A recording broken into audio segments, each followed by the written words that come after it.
This video is a prelude to the playlist that I put together for the Matteo Carcassi Guitar Method Volume 1. Mr. Matteo Carcassi is in the picture up behind me, and in his method he prescribes the use of the right hand where the little finger rests lightly on the soundboard and the thumb moves from string to string in what we commonly understand in this day and age rest stroke. I'm an amateur guitar player. The playlist does not purport to be a sort of concert production or anything like that. I'm endeavoured just to simply, as best as I could, demonstrate from the very start of the Carcassi Volume 1 method to the very last exercises, to demonstrate all the exercises as it's laid out in the method musically, as well as using this technique. And the playlist focuses predominantly on the right hand and at different angles, so just to demonstrate what it actually looks like. In using this method now for 3 months, now going on 4 months, I retired from work several months ago now. I've been able to dedicate myself to my interest in guitar as an amateur player, and I'm practicing at least 2 hours a day, 3 hours a day using this method. And the results from that so far is that I have no strain or injuries or anything like that happening in my hands or my arms. I put that down to two things. I've always been taught to play a relaxed technique. It shouldn't be forced. But the other thing is just from a geometric perspective or physics perspective, it just sits nicely. It's a nice way to play. I play with short fingernails. I have very brittle nails. I've struggled with that across my life. So as a student, I've had a natural tendency to gravitate to this method.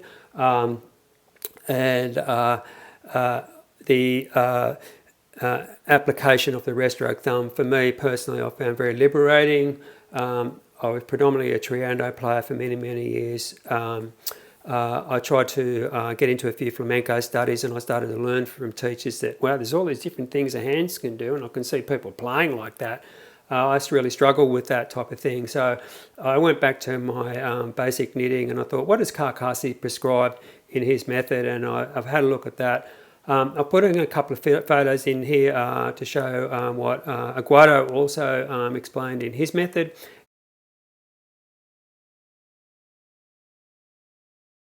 And Aguado is showing where he's pictures where the thumb, little finger is on the soundboard and times inside. So Aguado seems to be either or. Aguado seems to be a little bit more prescriptive, and it's like that. And from the opening exercise in the first video, it's not intended as a concert performance, as I said. I've tried to play it as a student, and the video of the hand comes in, soon after we start. But I tried to, play a bit faster or play a bit slower, and I was adjusting myself as sort of just a student, sort of learning to come to terms with this technique. And so with that, I just hope that if you have the patience to listen through, that you can see it as a fair interpretation of not just the music, but the application of the technique. And I just want to add a point on Aaron Shearer in his guitar method describes that we should learn certain things before we try to learn other things. And I think that the guitar Carcassi, for me, for a long period in my life, I used to struggle with some of the more advanced pieces that teachers would throw at me, and I was frustrated with that. And I've always, for a long time, I've always gone back to Carcassi Volume 1, Book 1, and I don't profess to be an expert at it. I'm a student endeavouring to come to terms with that. And from that experience of doing the videos, I learned a lot about my own playing, and it really made me realise that there's certain techniques that I thought I knew, I didn't really know that well, and it's made me realise how important it is to really get the foundational studies down really strongly. And I found then that going into the recommended pieces, like he says, Carcassi advises to study the exercises in Volume 2, and in Volume 2 and 3 he makes reference at the end of, in his method, that he leaves the choice of which fingers to use to the student in Volumes 2 and 3. And so I think that that's a very interesting thing, because for me, when I get to Opus 60 and I'm looking at the Allegro, the prescribed methodology in the modern world was always been tremolo with thumb, P, A, M, I. I've always struggled with that. And with this technique, with the fingers, as Carcassi describes, oblique to the strings, and with the permission from Matteo, the student makes his own decisions in Volumes 2 and 3 and beyond. I find that my tremolo is much smoother and much better when I'm using P, I, M, I. And intriguingly, Carcassi, in his Volume 1 method, introduces that P, I, M, I exercise 2 in the open string studies, and it looks, for me, it looks like, oh, well, that's a very simple little thing, I can look at that and then move on to the next one. But he then gets into applying that in the studies in G major in the prelude and throughout the rest of the works. And I realised that PIMI is a very powerful little device, not easily executed in all situations, and to apply PIMI in using that technique in Opus 60 on the Allegro and A minor, I found that my sounding out of that piece is much more consistent when I'm applying the same PIMI on both the tremolo and on the arpeggiated exercises. Now, I know some people will be out there criticising that approach, but I'm just putting it out there as an alternative. If you're struggling with your tremolo and you're bashing your head up against a brick wall, wondering how the hell am I going to play this piece and get it up to speak to you, like Allegro, playing semiquavers, tremolo, semiquavers at Allegro at 120 plus whatever is really fast for most of us, and I can't do that with this. I'm 65, I've been playing on and off throughout my life. I can play it, but I can't play it in Allegro. So in applying this technique, that simple device that Carcassi introduces in the second open string exercise, the first open string is just the triplets with the P-I-M. We all get good at rolling away on the fast triplets, but then he brings the P-I-M-I. And that I want to encourage to anybody that's interested in this method and wanting to have a better shot at playing the rich music offered by Matteo, that doesn't hurt to try his method. You can play his music and not use his method, that's fine if you want to do that. But if you want to have a crack at really embracing the whole suite of Carcassi work, I asked myself, why would I want to ignore his advice on this? Right? I'll just offer one other example, the Andantino in Opus 21, number 4. It's a very interesting piece.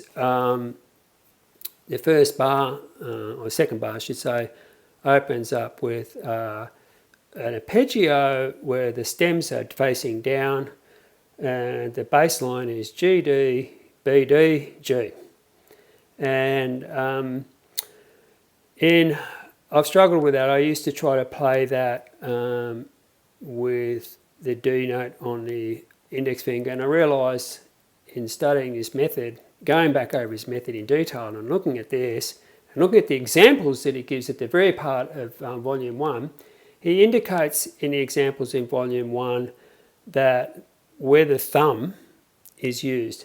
And I put it out to anybody that's interested in the Andantino number 4 in Opus 21.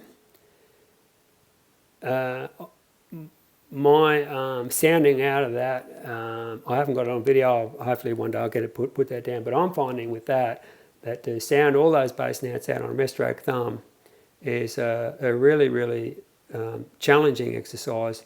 But it's a very rich way to play that piece. So off the back of Volume 1, we've got Volume 2, which is a ton of work. Then there's the Volume 3, I think there's 50 pieces. And he gets in the end where he's got a little bit of rasguos and gallops at the end, which is sort of like, wow. And then he's got Opus 21, Opus 10, Opus 60. Now I think he's got the 6 caprices. And forgive me if I've missed out on anything.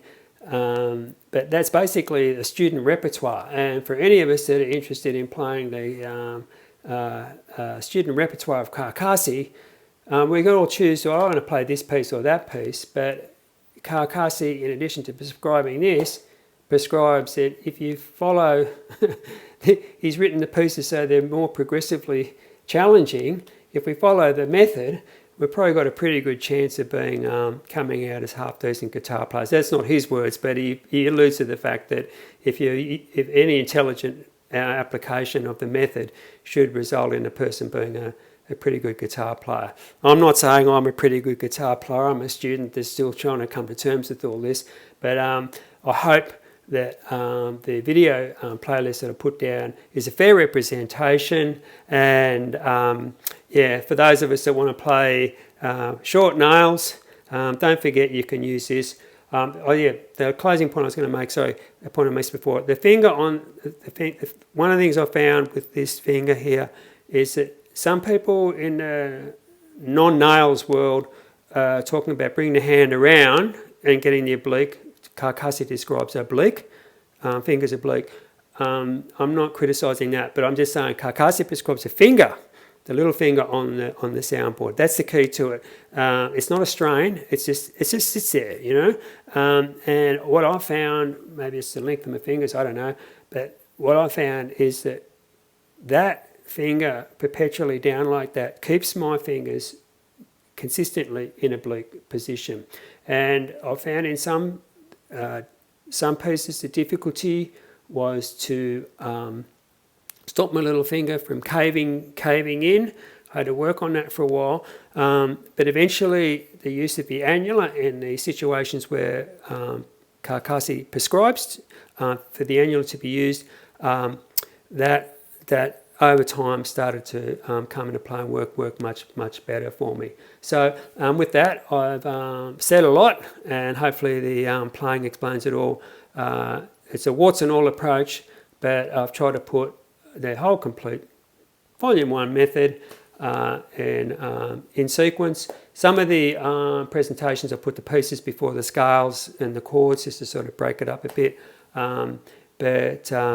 Yeah, I just want to offer, it's a wonderful way, it's a refreshing way. I found it to be a very refreshing way to play. I'm not saying that this method should be the only method and don't do anything else. I'm not saying that. I'm saying that if you want to play Carcassi, give it a go. You know, you might surprise yourself with how much better you start to sound, and you might surprise yourself to realise, wow, I'm now in a new universe, right?